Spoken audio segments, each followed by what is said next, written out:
I want to play desperately, and I'm going to try to drive everyone nuts till they give me a shot. They say patience is a virtue. And that sentiment could not be more true when it comes to these late bloomers. Today, we shed light on those athletes who were originally labeled as busts in the NFL. Cannot play with them, cannot win with them, can't do it. But over time proved to be worth the wait. Troy Aikman, quarterback, UCLA. We start with one of the most famous cases of a late bloomer turning a franchise around. Troy Aikman was considered a can't-miss prospect after spending time at both Oklahoma and UCLA. He was a no-brainer for the Cowboys, who took him first overall in 1989. But Aikman didn't exactly take the league by storm. The Cowboys went 1-15 in his rookie season, and Aikman was a putrid 0-11 in games he started. Fans in Big D were quick to wonder if the quarterback was a wasted draft pick in the new Jerry Jones regime. Second down and 15. Aikman's pass is intercepted by Alvin Walton, and he'll go in for a Washington touchdown. 1990 came with improvements, with Aikman winning 7 games. Yet his 20 touchdowns and 36 picks through 2 years still fell far below expectations. But starting in 1991, Aikman began to show his real strides. He flourished thanks to a more complete roster around him and the unwavering belief of head coach Jimmy Johnson. That year was the first of Aikman's 6 straight Pro Bowl appearances and the reemergence of America's team. Replaces Johnston at fullback. Aikman. Novacek touchdown! Dallas would win 3 Super Bowls from 1992 to 1995, and Aikman's role in the dynasty propelled him to a Hall of Fame induction in 2006. While it took a couple years for him to gain his footing, Aikman developed into an all-time winner and the face of the franchise that drafted him. 3rd and 2. Keenum rolling, pressure, throws. He's got a completion and a first down. It's Vernon Davis, the ageless one, who stays on his feet somehow. And he's going to brace to the end zone and get there. Vernon Davis has gone down as one of the best tight ends to ever do it, but early in his career, the former 6th overall pick was perhaps best known for sparking this all-time rant. Cannot play with them, cannot win with them, cannot coach with them, can't do it. Then 49ers coach Mike Singletary was trying to get through to the struggling youngster. Davis failed to make a real impact through his first 3 seasons, catching 9 total touchdowns and averaging less than 400 receiving yards a season. But 2009 came with a new level of maturity from the tight end, and it was evident in the box score. Hill to the end zone for Davis. Touchdown! Davis was named to the Pro Bowl after hauling in a league-high 13 touchdowns, and his career took off from there. He became a top receiver on 49ers teams that reached 3 straight NFC Championship games, including an appearance in Super Bowl 47. His shining moment came in the final seconds of the 2011 divisional round against the Saints. Cue up the catch part 3. Smith on 3rd and 3.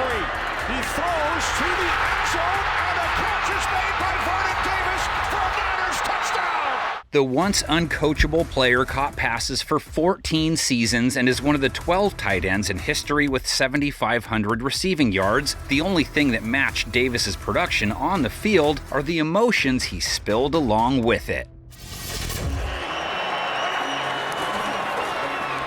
on 3rd down. He will take it himself for a first down and more. Alex Smith is in. Touchdown!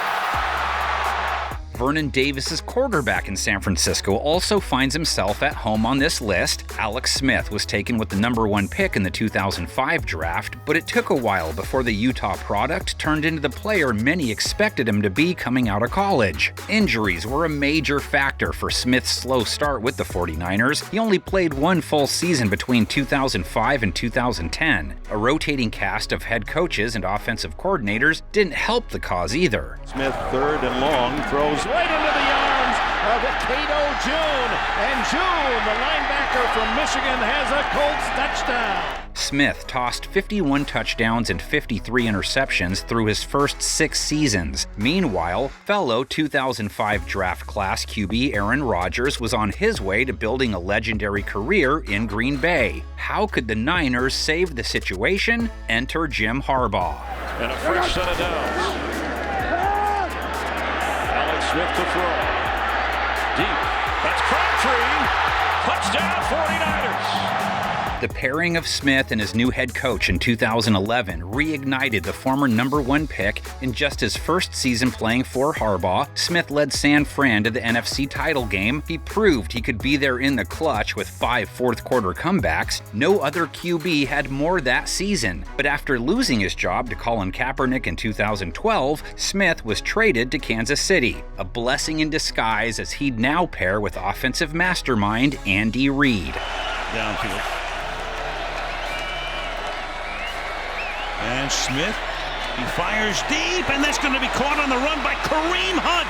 Inside the 20, inside the 10, all the way for a Kansas City touchdown to tie the game. With the Chiefs, Smith enjoyed 4 playoff appearances and 3 Pro Bowls, building the foundation and culture for an offense that would go on to dominate the league the following decade. 2017 was perhaps his best campaign, putting up career highs with 26 touchdowns and over 4,000 yards with a league-leading passer rating to boot. Even in Washington, Smith was 11-5 in games he started. This included a 5-1 record the season after a gruesome leg injury that won him Comeback Player of the Year honors. Want to avoid a Polamalu deja vu right now from the first meeting. On 3rd down, Palmer standing in the pocket and picked off. It's James Frier to the touchdown. A change of scenery can be the difference between a player being a draft bust and a superstar, which is certainly the case with James Frier. A star linebacker at Virginia, Frier was taken by the Jets with the 8th pick in 1997. While he showed flashes, Frier struggled to get much game action, only starting 27 games through his first 4 seasons. Insert Bill Cowher, a Hall of Fame head coach who always got the best out of his linebackers. Pittsburgh signed Frier as a free agent in 2002, and he never sat on the bench again. Frier started all 154 games he was active for in Pittsburgh and was named first-team All-Pro in 2004.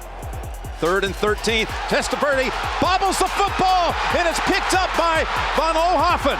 James Ferrier really just jarred it loose. The man in the middle for 2 Super Bowl winners, he was the leader on a team that prided itself on defense. Ferrier is one of only 6 players with at least 1,000 tackles from 2002 to 2011, and the only one who totaled 30 sacks in that same time frame. He may not be the same household name as Polamalu and Harrison, but he was vital in bringing the Lombardi Trophy back to the Steel City.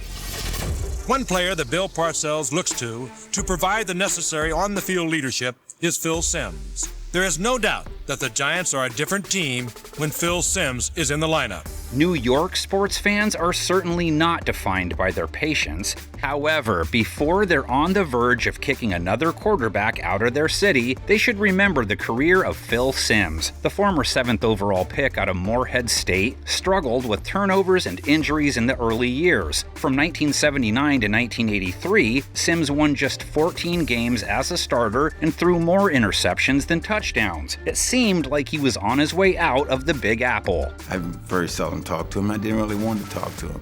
As I saw it, he was one of the guys you see on TV that drank tea with the pinky up, stuff like that. With his back against the wall, Simms balled out in 1984, over 4,000 passing yards and a career high in touchdowns. The Giants finally reached the playoffs with the ex-top 10 pick. This would mark the beginning of the greatest era of Giants football since the merger. Conkey on the move.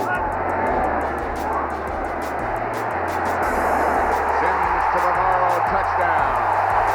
Number 11 led New York to the playoffs 6 times, with his most famous postseason run coming in 1986. The G-Men finished the regular season 14-2 and went on to win the Super Bowl. At the center of it all, Simms won Super Bowl MVP for completing 22 of 25 passes and 3 touchdowns. Simms would lead New York to 5 seasons of 10-plus wins. So hey, Giants fans, surely you learned your lesson and will be patient with quarterbacks of the future, right? And Simms is hearing some sounds he doesn't like. No? Okay, got it. Watch the left leg. The left knee was the one so much speculated about during that draft. It was the cruciate ligament. And watch all the weight come down on that left leg. Injuries have derailed the careers of so many great young runners. Players like Kajana Carter and Billy Simms were never capable of playing up to expectations in the NFL due to career-altering health issues. When Garrison Hurst was drafted 3rd overall by the Cardinals, it appeared he was doomed to fall down the same path. Hurst, another loss. The Georgia back was only active for 14 games his first 2 seasons and ran for less than 500 combined yards in 1993 and 1994, and while his numbers improved, he had only 7 career rushing touchdowns through the 97 season. It wasn't until his 2nd season with the 49ers when Hurst finally put it all together. Keep the scoring down, but it's been wide open from the start. Hurst with a hole up the middle and breaks free. 30. Midfield. The 20. The 10. Touchdown! He recorded over 2,100 yards from scrimmage and 9 touchdowns in 1998, but his health concerns lingered. Hurst would end up sidelined for the next 2 years with a debilitating bone condition. Many believed he'd never play football again, but he silenced the critics in his return to the gridiron. 3rd and 12. Garcia gets to Hurst, and Hurst is off to the races, and they call the trap. Hurst won Comeback Player of the Year in 2001, rushing for over 1,200 yards and making his 2nd Pro Bowl. He later was the workhorse for a 49ers team that won a playoff game in 2002. If you ever counted out Garrison Hurst, you learned to eat your words time and time again. Longest punt return in Michigan history.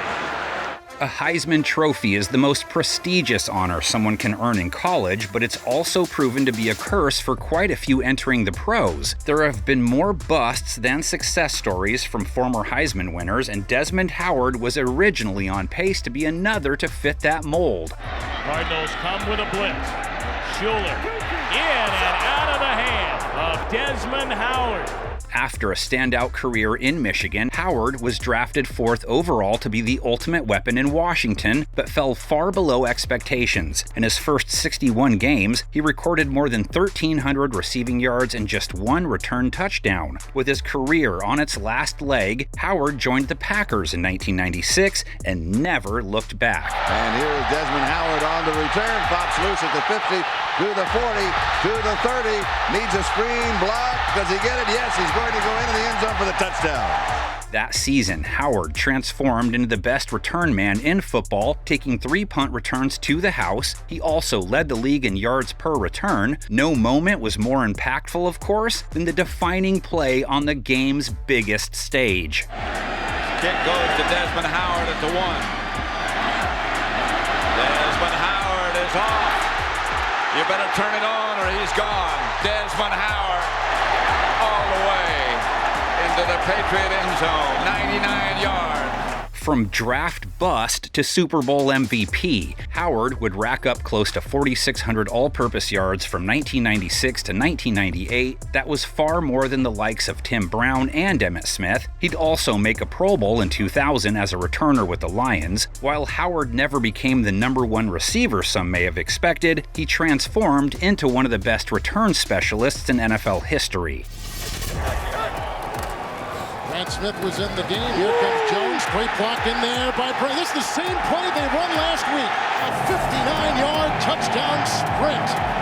Who says running backs can't get better with age? Thomas Jones certainly broke the stereotype, recording his first 1,000-yard season at age 27. Jones was the definition of a late bloomer, consistently producing well into his 30s. Drafted 7th overall by the Cardinals in 2000, Jones struggled to find open rushing lanes in his first 3 seasons. He averaged a measly 3.5 yards per carry through his first 3 campaigns.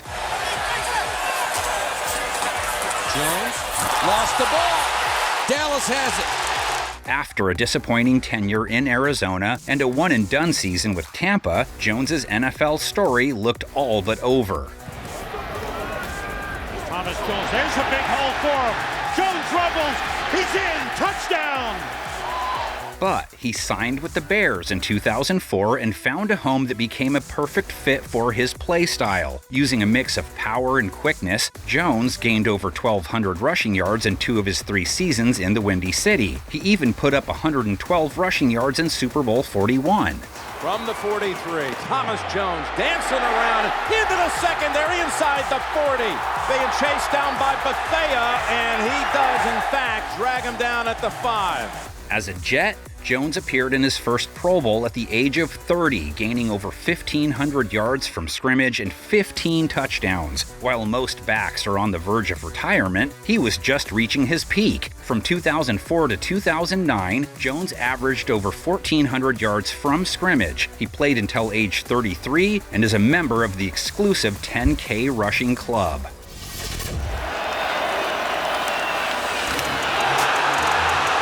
While best remembered for that, Jadeveon Clowney was no one-play wonder in college, and the All-American was the best defensive end in the country, which propelled him to be the first overall pick in 2014.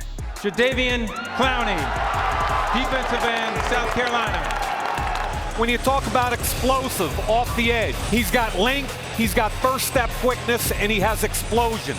The Texans expected Clowney to be the ideal partner for fellow pass rusher J.J. Watt, but were disappointed to start. Clowney couldn't stay on the field, playing just 17 games in his first 2 seasons. His production was even more worrisome, only 4.5 sacks. But 2016 came with the success Houston was expecting, as a healthy Clowney was immediately recognized as one of the best run defenders in the NFL. I'll tell you what, this guy has really made a statement this year that he is not a bust. His 16 tackles for loss ranked top 10 in the NFL. Clowney earned his first of 3 straight Pro Bowl nods and continued to be an impact player for every team he has suited up for. Here on 2nd and 7.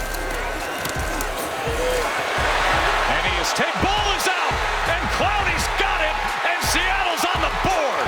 Clowney has become a master of the TFL, recording more than Bobby Wagner, Chris Jones, and both Bosa's since 2014. He may have bounced around NFL locker rooms, but he's far from the bust many were quick to label him.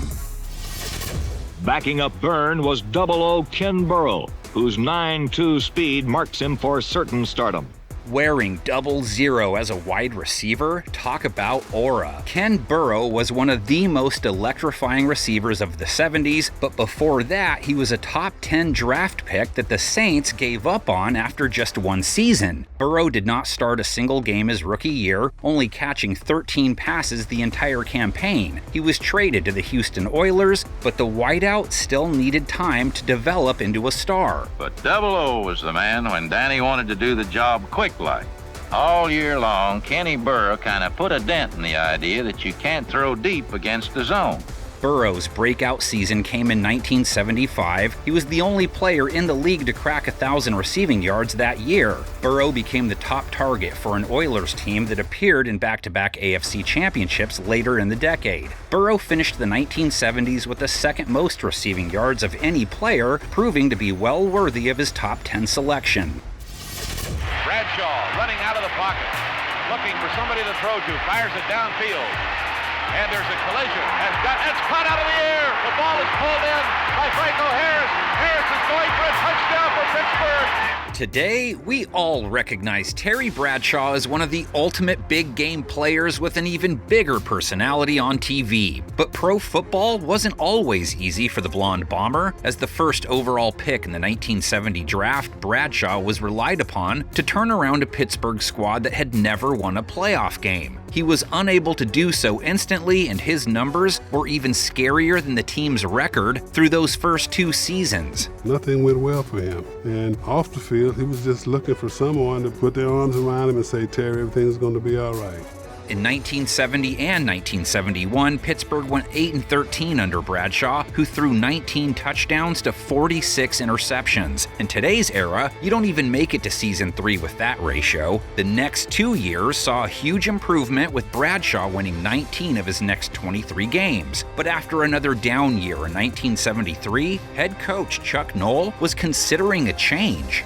Joe Gilliam made an impression with head coach Chuck Noll after leading the Steelers to a perfect preseason in 1974.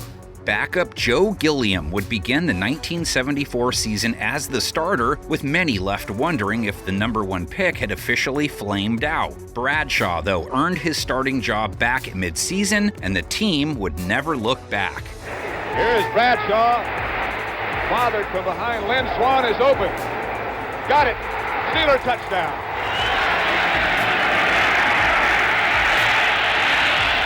Deep for Stallworth. Touchdown for the Steelers. From 1974 on, Bradshaw built a Hall of Fame career, even winning league MVP in 1978. Pittsburgh is the only team in NFL history to win 4 Lombardis in a 6-year span. They don't do it without the arm of the former #1 pick. Second down now. Deep strike. Got the big man. Crabtree pulls free. And touchdown. Red Raiders with a second to go. Michael Crabtree will always be a legend in Lubbock. He totaled over 3,100 yards and 41 touchdowns at Texas Tech from 2007 to 2008. He parlayed that success with the 10th overall pick in 2009. He seemed destined to be a superstar. Unfortunately, Crabtree failed to match his college success at the next level. He fell short of the 1,000-yard threshold in each of his first 3 seasons, averaging just 4 touchdowns per year. But once San Francisco made a switch at quarterback, Crabtree built instant chemistry with Colin Kaepernick.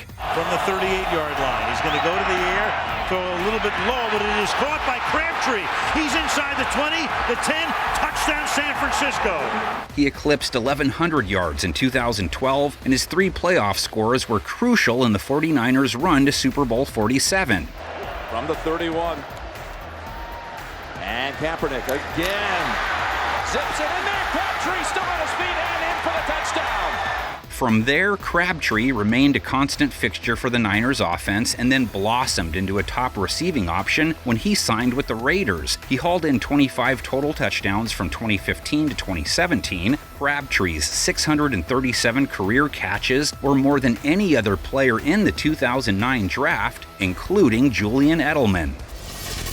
Eric Swan caused opponents many problems in 1995. His 39 solo tackles, 15 of which were for a loss, included 8.5 quarterback sacks, a career best.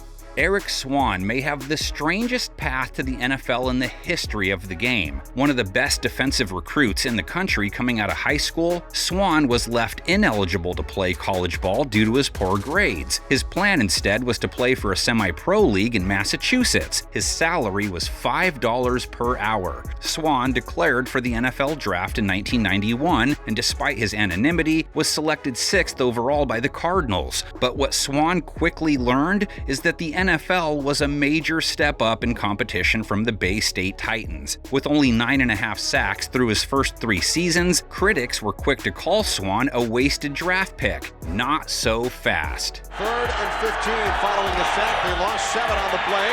Moon in trouble again. This time it's Eric Swan. From 1994 to 1997, Swan finally figured it out. 28 sacks during his prime stretch, along with 2 Pro Bowl nods. This led to him getting the largest contract in Cardinals history up to that time. The former $5 an hour worker was now a $25 million star and a pivotal piece of those Arizona teams in the 90s. It's rare for a tight end to crack the top 10 picks in a draft, and it's only happened a handful of times since 2000. Eric Ebron is one of those guys, as Detroit took him 10th overall in 2014. The hope was the UNC star would become Matthew Stafford's new favorite target. Against the Ravens, Stafford throws on first down. It's Ebron.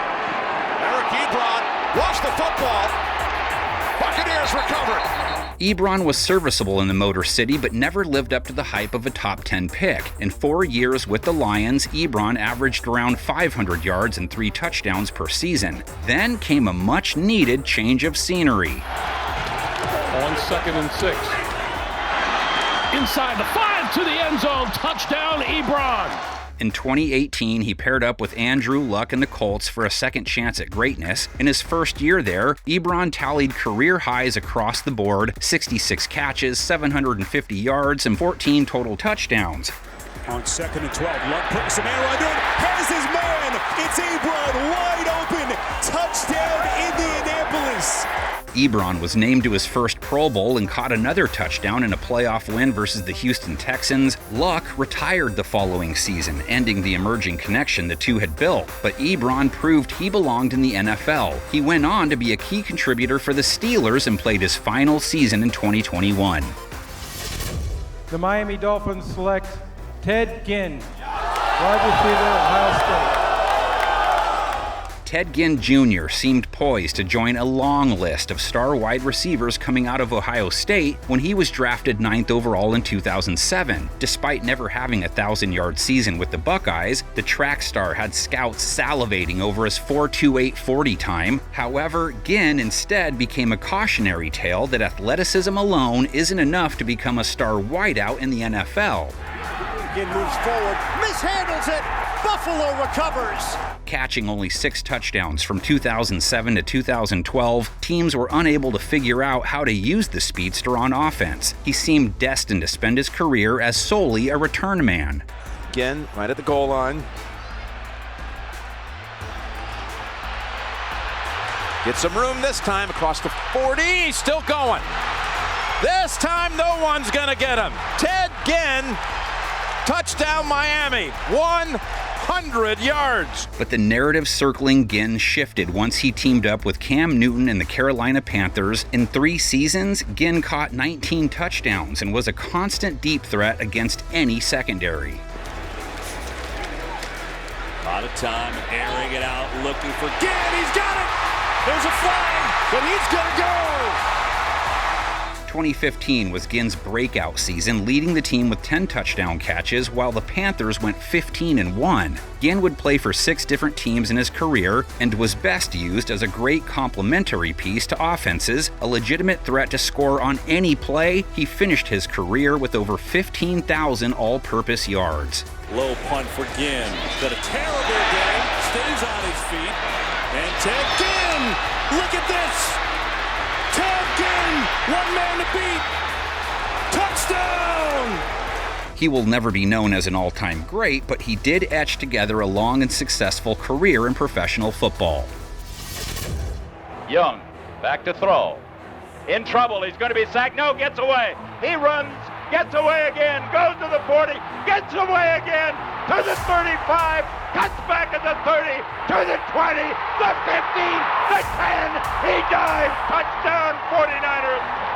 We end the video with another legend of the game who originally fell far below draft expectations. Steve Young's football story begins in the USFL, where he signed with the LA Express after coming out of BYU. In the 1984 NFL Supplemental Draft, Young was the first overall selection by Tampa Bay, and he joined the franchise in 1985 after a contract dispute with the folding USFL. And 7. Steve Young is 3 of 7 converting in this situation today, and it's intercepted by Todd Bell. Young going for Carter, and it's picked off. Intercepted by Vesti Jackson. Young's tenure as a Buccaneer was anything but smooth sailing. He went 3-16 in 2 seasons with the team and was traded to the 49ers to learn under Bill Walsh and sit behind Joe Montana. I want to play desperately, and I'm going to try to drive everyone nuts till they give me a shot. With Montana battling injuries on multiple occasions over the next 5 years, Young would step up to the plate and excel in the West Coast offense. He even created a quarterback controversy with the San Francisco Golden Boy. Young finally got his chance to be the full-time starter in 1992 and would be awarded with the NFL MVP for his outstanding play. He was a Pro Bowler for 7 straight seasons and won another MVP in 1994. That season ended with Young throwing 6 touchdowns en route to winning Super Bowl 29 MVP. From the 44, they fake it to Floyd. Young to the air. Young to Jerry Rice. Touchdown, San Francisco. His Hall of Fame induction in 2005 became a message to all players who have not lived up to their draft expectations. It's never too late to turn your career around.